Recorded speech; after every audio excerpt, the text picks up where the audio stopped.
Hello everyone, welcome back to my channel ASP.NET MVC के एक नए वीडियो में आप सभी का स्वागत है। दोस्तों आज का वीडियो का टॉपिक है what is view data. But view data से पहले मैं आपको बताना चाहूँगा कि हमें व्यू डेटा की ज़रूरत क्यों है, क्यों हमें जब भी हम कोई वैल्यू पास करते हैं ना, तो सबसे पहले वो वैल्यू कहाँ आती है, कंट्रोलर के पास, और फिर कंट्रोलर क्या करता है, उस वैल्यू को व्यू को पास करता है आपके MVC एप्लीकेशन में। ठीक है, तो अगर आपको ये समझना है कि how to passing value from controller to view in MVC application, तो उसके लिए आपके पास कई तरह के ऑप्शंस अवेलेबल हैं। ठीक है, और जिसमें से एक आपका जो ऑप्शन है वो है व्यू डेटा। देखो यहाँ पर कुछ लिखा हुआ है कि जो आपका MVC एप्लीकेशन होता है, all request are handled by a controller and these controller only will receive the information either from the end user या मॉडल, यानी कि जो यूजर के थ्रू रिक्वेस्ट आ रही है या जो मॉडल के थ्रू रिक्वेस्ट आ रही है वही कंट्रोलर को उसी को कंट्रोलर हैंडल करता है।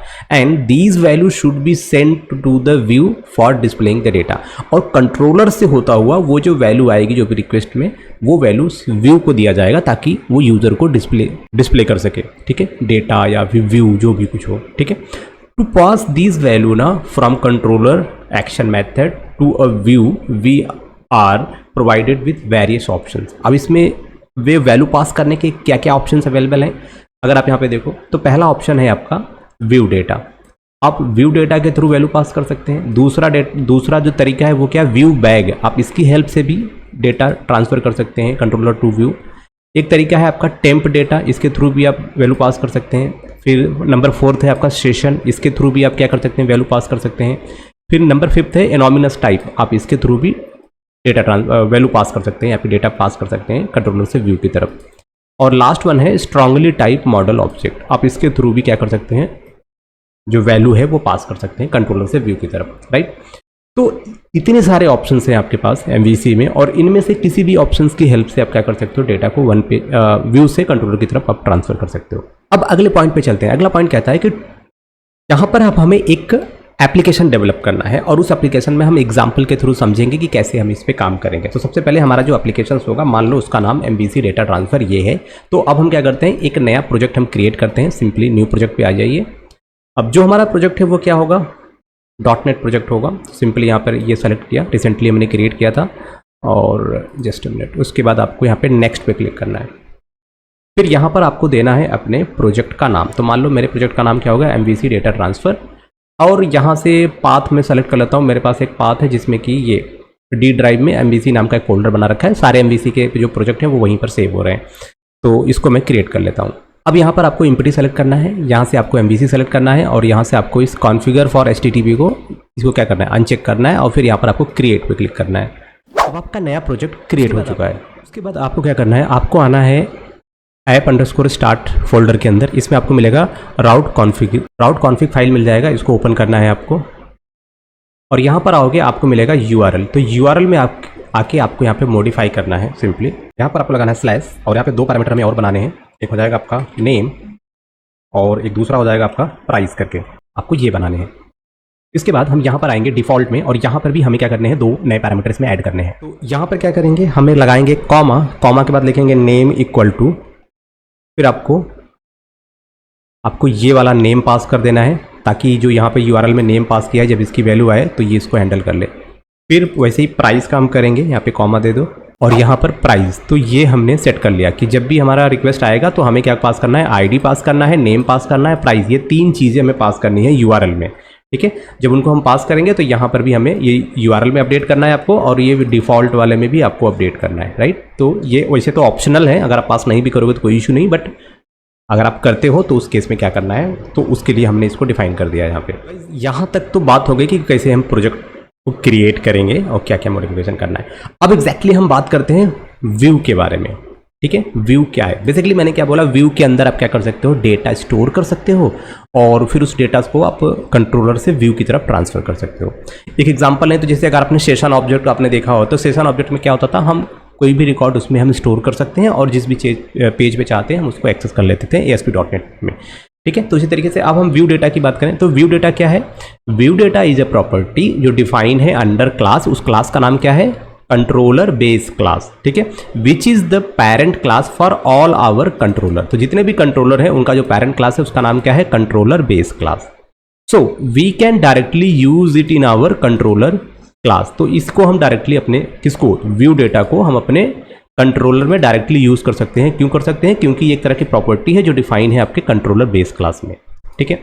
अब जो भी व्यू डेटा होता है, view data is of type view data dictionary. मतलब व्यू डेटा का जो टाइप होता है वो कैसा होता है? व्यू डेटा डिक्शनरी टाइप का होता है, which will internally store the data in the form of की वैल्यू या नेम वैल्यू कॉम्बिनेशन।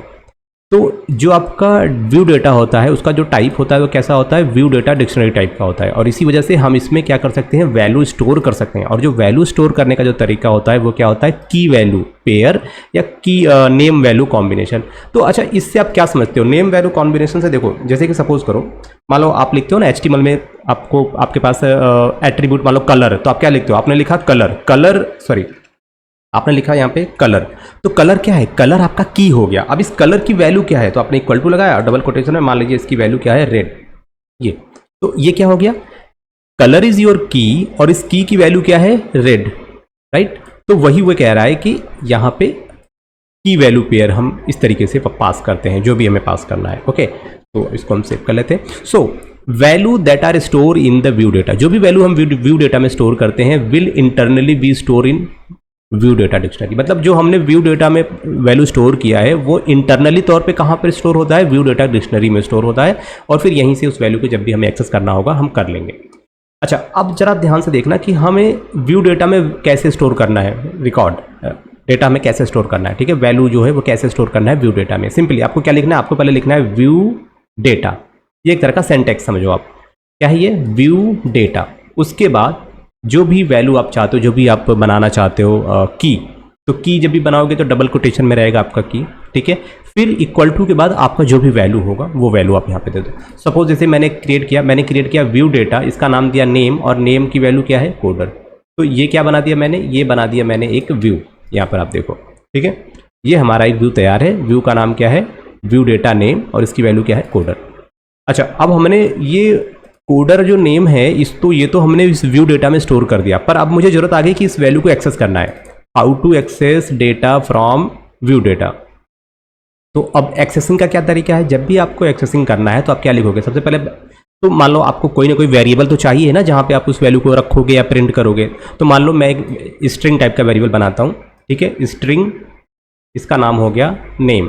अब नेम इक्वल टू, अब नेम के बाद इसकी जो वैल्यू आएगी कहाँ से आएगी? मैंने बोला व्यू डेटा एक है जिसका नाम क्या है? View data. और उस व्यू डेटा का नाम ये की है उसका। व्यू डेटा के अंदर कौन सी की? नेम वाली की। इसकी जो वैल्यू होगी डॉट, उसको टू स्ट्रिंग में कन्वर्ट करके इस नेम वाले वेरिएबल में स्टोर कर दो। तो सिंपल ये क्या होगा? अब जो भी वैल्यू इस व्यू डेटा में है वो वैल्यू आके आपके इस नेम वाले वेरिएबल में स्टोर हो चुकी है, ठीक है। तो ये एक्सेसिंग करने का तरीका बड़ा ही सिंपल सा है।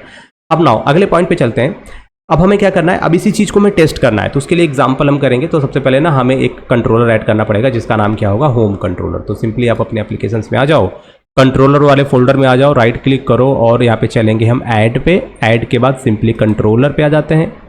अब यहाँ पे आपको इम्पोर्टी सेलेक्ट करना है, ऐड पे क्लिक करना है और यहाँ पर आपको अपने कंट्रोलर का नाम देना है जो कि नाम है होम। तो ये मैंने होम कंट्रोलर इसमें ऐड कर लिया। तो गाइज इसमें देखो बाय डिफ़ॉल्ट ये आपका इंडेक्स मेथड इसमें होता है, तो ये मेथड हम क्या करते हैं? इसको हम कर देते हैं रिमूव। अब इसकी जगह पे हम अपना नया मेथड क्रिएट करेंगे। तो सिंपली क्या करना है आपको? यहाँ पर एक मेथड क्रिएट करते हैं हम। एक्शन मेथड हमने यहाँ पर एक बनाया। अब ये जो एक्शन मेथड है, इस एक्शन मेथड का नाम क्या है? index1। अब इस एक्शन मेथड में क्या पास कर रहे हैं हम? आईडी पास कर रहे हैं, नेम पास कर रहे हैं और प्राइस पास कर रहे हैं, ठीक है। एक चीज़ याद रखना, ये जो क्वेश्चन मार्क है इसका क्या काम है? क्वेश्चन मार्क बेसिकली वो नल वैल्यू को हैंडल करेगा। जो भी इंटीजर, जो भी नंबर टाइप की वैल्यू है ना, जैसे कि इंटीजर हो गया, डबल हो गया, तो आपको क्या करना है? इंटीजर और फिर यहीं पर क्वेश्चन मार्क लगा दो, फिर आईडी। तो इनकेस अगर आप आईडी की वैल्यू ना भी पास करोगे तो बाय डिफॉल्ट वो क्या समझेगा? भाई उसकी वैल्यू नल है, ठीक है। तो उसमें कोई इशू नहीं आएगा। कई बार क्या होता है कि वैल्यू ना होने पर नल की वजह से एक्सेप्शन आ जाते हैं, एरर आ जाते हैं, तो वो सारी चीज़ें नहीं होंगी, ठीक है। अब ये तो हो गया अपना कि भाई ये आपको पास करना है। अब इसके बाद क्या होगा नेक्स्ट?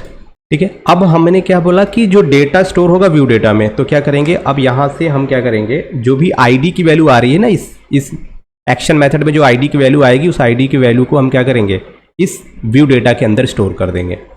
नेम से जो वैल्यू आ रही है उसको व्यू डेटा नेम में स्टोर कर देंगे। अब उसी तरीके से प्राइस की जो वैल्यू आ रही है इस एक्शन मेथड में, उसको हम व्यू डेटा में स्टोर कर देंगे। एंड देन हमारा लास्ट क्या होगा? रिटर्न व्यू, और फिर इसी चीज़ को हम व्यू को पास कर देंगे, ठीक है, व्यू को रिटर्न कर देंगे। अब ज़रा सा देखते हैं कि ये जो कोड हमने लिखा है, इस कोड का लिखने का क्या रीज़न था। देखो, in the above case all the value that are send to the action method through URL will be captured in method and store into view data, ठीक है। तो वो मेथड में आएंगी सारे रिकॉर्ड और वो जाके व्यू डेटा में स्टोर हो जा रहे हैं, ठीक है। So that those value can be access under the corresponding view of index 1 action method. Okay, तो अब ये स्टोर हो गया इसमें, तो ताकि हम बाद में व्यू की हेल्प से उस रिकॉर्ड को हम क्या करें, एक्सेस कर पाएँ। And now add a view इन, अब हमें क्या करना है, एक नया व्यू ऐड करना है इंडेक्स 1 एक्शन मेथड के लिए। सिंपली आएंगे व्यू के अंदर, होम के अंदर आ जाते हैं, राइट क्लिक करते हैं, ऐड पे आएंगे और हमें क्या करना है, यहाँ पे व्यू ऐड करना है। सिंपली व्यू पे क्लिक किया, ये वाला ऑप्शन सेलेक्ट कर लिया, ऐड पे क्लिक किया और यहाँ पर जो हमारा ये क्या होगा, हमारे व्यू का नाम हो जाएगा इंडेक्स 1, ओके। और ये आप अनचेक कर दो सब, और उसके बाद यहाँ पर क्या करेंगे, ऐड पे क्लिक कर देंगे। तो अब हम क्या करने वाले हैं, इस व्यू की अब हम डिज़ाइनिंग करेंगे। तो क्योंकि ये व्यू जब रन होगा तो मैं चाहता हूँ यहाँ पे वो जो भी वैल्यू हम पास करेंगे वो हमें प्रिंट हो। तो हम क्या करते हैं, सबसे पहले हम एक टेबल बनाते हैं। यहाँ पर आप देखो हमने क्रिएट किया एक टेबल बनाया, table open, table close. Table में हमने कैप्शन दे दिया, मान लो प्रोडक्ट डिटेल हमारे टेबल का नाम हो गया। अब यहाँ पर एक रो बनाया, इस रो के अंदर हमने 2 कॉलम बनाए। पहला जो कॉलम होगा इसमें दिया ID। अब ये जो ID की वैल्यू, मैं चाहता हूँ पहले कॉलम में ID मेंशन होके आए, और मैं चाहता हूँ अब इस ID की वैल्यू क्या होगी, जो वैल्यू हम URL के थ्रू पास कर रहे हैं वही वैल्यू हम यहाँ पे शो करेंगे। तो हमने क्या किया, हमने लिखा यहाँ पे @ के बाद मैंने कहा व्यू डेटा जो है ना, व्यू डेटा ID उसकी वैल्यू यहाँ पे प्रिंट कर देना। फिर उसके बाद नेम, इसकी वैल्यू कहाँ से आएगी, मैंने कहा जो आपका व्यू डेटा में नेम है ना, नेम वाला की, उसमें जो वैल्यू होगी वो ला के यहाँ पे प्रिंट कर देना इस कॉलम में। फिर उसी तरीके से अब सेकंड, एक लास्ट वाला जो रो है, इसमें हमें क्या करना है, प्राइस हमें प्रिंट करना है, ठीक है। तो जो भी प्राइस हम पास कर रहे हैं ना, उस प्राइस में हम 10% और इंक्रीमेंट करेंगे, 10% टैक्स वगैरह कुछ आप ऐड कर सकते हो। तो सपोज अब हमारे पास क्या है, जो वैल्यू है वो तो व्यू डेटा प्राइस के अंदर है। वैल्यू कैसी है, डबल टाइप की। तो हमने क्या किया, एक डबल टाइप का वेरिएबल बना लिया जिसका नाम क्या दिया, प्राइस। अब हम क्या करेंगे, व्यू डेटा में जो वैल्यू है ना, उस वैल्यू को भी डबल में कन्वर्ट करके इस वाले प्राइस वाले वेरिएबल में स्टोर कर दिया। अब हमें क्या करना है, 10% इसमें ऐड करना है, जो भी प्राइस है उसका 10% और उसमें ऐड करना है। तो प्राइस की वैल्यू और फिर बाकी यहाँ पर हम 10% कैलकुलेट कर लेंगे, उसको ऐड करके हम प्राइस में रख देंगे। फिर क्या करेंगे, प्राइस को प्रिंट कर देंगे यहाँ पे। तो इससे क्या हो जाएगा, आपका जो प्राइस होगा वो आपको दिख जाएगा। अब जरा इस चीज़ को हम एग्जीक्यूट करके चेक करते हैं कि कैसे काम करेगा। तो सिंपली एग्जीक्यूट पे क्लिक करो। आप यहाँ पे देख रहे हो कि अभी तो हमने ये इसे रन किया, बट अभी हमारे पास कुछ भी तरह का कुछ भी यहाँ पे रिकॉर्ड डिस्प्ले नहीं हो रहा। क्यों नहीं हो रहा, क्योंकि हमने यहाँ पे कुछ पास ही नहीं किया। तो अब हमें पास करना है। तो मैंने कहा जो 101 हमारी ID हो गई। उसके बाद हमारे पास जो प्रोडक्ट है वो, मान लो हमारे पास जो प्रोडक्ट है उसका नाम है मोबाइल है कोई। फिर अब इसकी जो प्राइस है, मान लो उसकी प्राइस है, ठीक है, 4500 रुपये। अब सिंपली मैंने URL में ये सारी चीज़ें इंटर की। जैसे मैंने जो भी चीज़ URL में मेंशन किया ना, आप देख पा रहे हो यहाँ पे, मैं आपको URL दिखाता हूँ। सबसे पहले ये देखो, ये URL देखो, इस URL में सारी चीज़ें यहाँ पे पड़ी हुई हैं। अब आप यहाँ पे देख पा रहे हो वो सारा रिकॉर्ड आपको इस टेबल में दिख रहा है। और सपोज अगर यहीं पर अगर आप ये ID चेंज करते हो, मैंने कहा ID 103, जैसे आप अगर ID चेंज करो तो यहाँ पर वो ID आपका चेंज हो जा रहा है। प्राइस भी अगर आप चेंज करना चाहते हो तो आप प्राइस भी चेंज कर सकते हो, ठीक है। ये तो आप जो भी चीज़ आप पास कर रहे हो URL में, वो ही चीज़ आपको यहाँ पे व्यू में दिखाई दे रही है। अब ये जो डेटा का ट्रांसफ़र हो रहा है, ये कैसे हो रहा है, with the help of view data, ठीक है। व्यू डेटा की हेल्प से ये सारी चीज़ें हो रही हैं। अब हम आगे चलते हैं इसमें, ओके। तो अभी आपने देखा कि किस तरीके से काम कर रहा है। अब हम बात करने वाले हैं drawback of view data. View data के क्या ड्रॉबैक हैं। तो अब इसमें कई सारे पॉइंट्स हैं, एक एक पॉइंट हम डिस्कस करते हैं। तो जो पहला पॉइंट कहता है कि view data is capable of transferring data from a controller action method to its corresponding view but not vice versa. मतलब कंट्रोलर से व्यू की तरफ जा सकता है पर व्यू से वापस कंट्रोलर की तरफ नहीं आ सकता। ये पहला ड्रॉबैक है आपके व्यू डेटा का। पॉइंट नंबर 2 कहता है कि view data live last only during the current HTTP request, that is view data value will be cleared if redirection occur. तो जब भी आपका रीडायरेक्शन होगा, पेज फिर से आपका रीलोड होगा, तो भाई इस केस में वो जो डेटा है करंट वो चला जाएगा, ठीक है। अब यहाँ पे कह रहा है कि पॉइंट नंबर 3 है, view data is resolve dynamically at run time, as a result it does not provide compile time error checking as well as we do not get support of IntelliSense. For example, if we miss spelling the key name, then we will not get any compile time error या run time error also, and whereas we come to know about the problem at the run time because the value is not displayed. तो इनका कहने का क्या मतलब है कि भाई अगर हम ये जो लिख रहे हैं ना, यहाँ पे देखो व्यू डेटा, इसके अंदर जो की को क्या लिखा, आईडी, तो अगर हम इसमें क्या कर दें, कोई स्पेलिंग मिस्टेक कर देना, तो ये आपको इंटेलिजेंस कोई किसी भी तरह का एरर आपको शो नहीं करेगा, तो और आपको पता ही नहीं चलेगा कि भाई हमारी कोई स्पेलिंग मिस्टेक हुई है या नहीं हुई है। ठीक है, तो ये थोड़ा सा आपको लगता है कि यार अब क्योंकि डबल कोटेशन में ये की वैल्यू है, अब ये की है, की का नाम, अब इस नेम में अगर मैं एक स्पेलिंग मिस्टेक कर दूँ तो इसका एरर मुझे पता ही नहीं चलेगा। ये पता कब चलेगा, जब आपका ये रन होगा और जब ये वैल्यू कॉल की जाएगी तो उस टाइम पे रन टाइम एरर आपको दिखेगा कि भाई मतलब ऐसा कोई व्यू डेटा अवेलेबल ही नहीं है, उसमें रिकॉर्ड ही नहीं है, तो ये सारी चीज़ें हो सकती हैं। पॉइंट नंबर 4 कहता है कि view data value must be converted into an appropriate type before using them as we have perform in case of price value to calculate. देखो यार सिंपल, ये कह रहा है कि जब भी व्यू डेटा में जो भी वैल्यू है, अगर आप उस वैल्यू को जब भी आप उस पर कुछ एक्शन परफॉर्म करो तो आप उसको कन्वर्ट कर लिया करो उसके प्रॉपर वैल्यू में।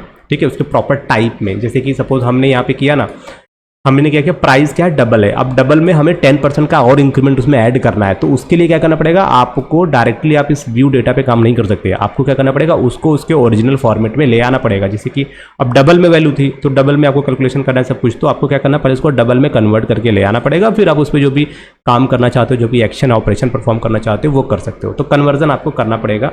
देखो, we can store scalar type as well as complex type value in view data.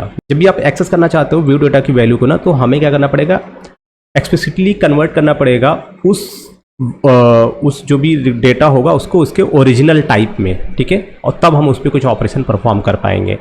To test this process add a new action method in your application. तो हम इसी चीज़ को चेक करेंगे, एक नया एक्शन मेथड हम ऐड करते हैं अपने कंट्रोलर में। तो वापस चलेंगे एप्लीकेशंस में, होम कंट्रोलर में आ जाते हैं और यहाँ पर एक नया एक्शन मेथड हमने ऐड किया। सिंपल, अब जो हमारा एक्शन मेथड है उसका नाम क्या है, डिस्प्ले 1। अब इसमें मैंने क्या किया, इसमें हमने एक स्ट्रिंग टाइप का लिस्ट क्रिएट किया और इसमें हमने कुछ वैल्यू पास कर दी, just like array.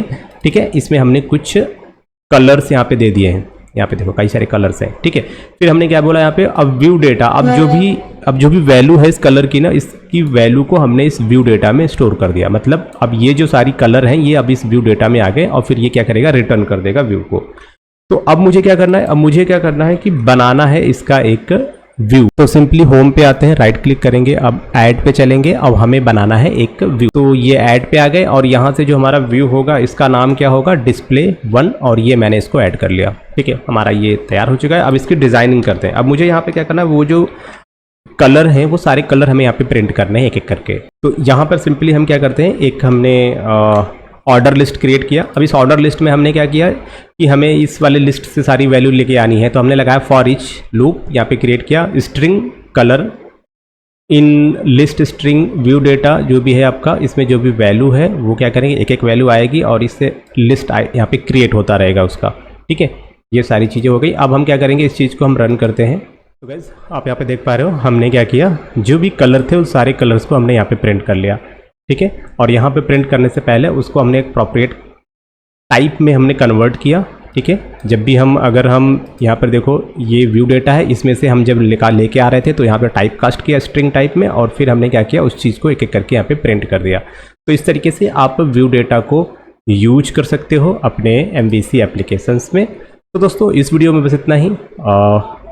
Complete tutorial इसका आपको हमारे यूट्यूब चैनल पे मिल जाएगा। तो अगर आप पहली बार इस वीडियो के थ्रू मेरे से कनेक्ट कर रहे हो तो डिस्क्रिप्शन में लिंक होगा, आप जाके पूरा का पूरा जो भी इसका ट्यूटोरियल का जो भी सीरीज़ है आप बिगिनिंग से देख सकते हो, और भी बहुत कुछ आपको मिल जाएगा। आप हमें फॉलो कर सकते हैं हमारे टेलीग्राम पे, लिंक आपको डिस्क्रिप्शन में मिल जाएगा, और साथ ही साथ आप हमें इंस्टाग्राम पर भी फॉलो कर सकते हो। और भी इसी तरीके से प्रोजेक्ट एंड सोर्स कोड के लिए आप हमें ज्वाइन कर सकते हो हमारा टेलीग्राम ग्रुप। और चलो फिर खत्म करते हैं वीडियो को इसी पे। नेक्स्ट पार्ट जल्दी आ रहा है और उसमें हम बातें करेंगे। अब आने वाले पार्ट में हम क्या बातें करेंगे, मैं आपको फिर से एक बार याद दिला दूं। अभी हमने सीखा व्यू डेटा के बारे में, और आने वाले पार्ट में हम आपको बताएंगे व्यू बैक पे कैसे काम करते हैं, फिर टेम्पलेट डेटा पे, सेशन पे, एनोमिनस टाइप पे और स्ट्रांगली टाइप। तो इन सभी चीज़ों पे हम एक एक वीडियो बनाएंगे, ठीक है। तो आने वाली वीडियो होगा आपका व्यू बैक के बारे में। तो प्लीज़ अगर आपने सब्सक्राइब नहीं किया अभी तक तो सब्सक्राइब कर लो। मिलते हैं नेक्स्ट वीडियो में गाइस, तब तक के लिए टेक केयर, बाय बाय।